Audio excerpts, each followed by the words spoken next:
read through this question, choose your answer, and then check it.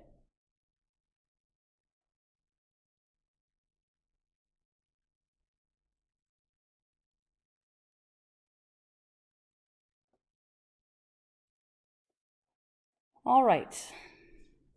Essentially, my ring is my object. I'm going to go ahead and draw my dot for the free body diagram, just in the middle, so I can make use of the vectors that have already been drawn for me.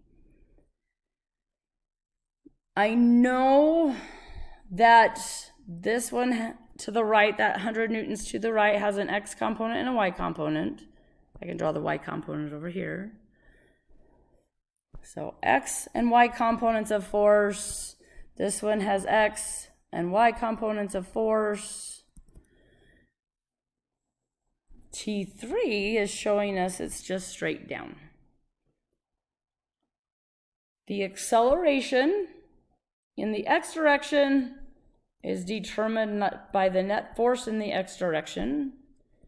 The acceleration in the y direction is determined by the net force in the y direction and then divided by mass.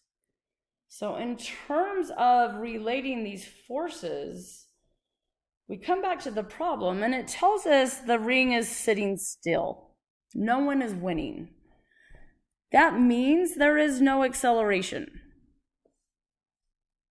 So we need the forces in the x direction to balance out. We need the forces in the y direction to balance out. So let's revisit what the question is asking. What is the net force on the ring?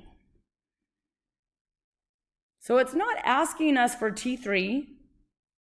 It wants to know overall net force.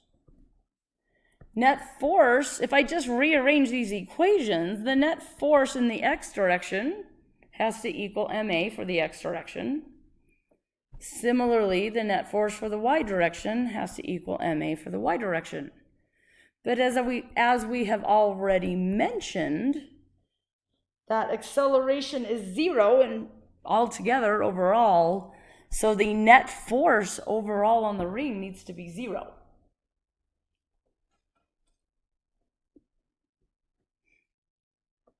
If you answered C, that would be correct for the value of T3. But again, this problem asks for the net force on the ring itself.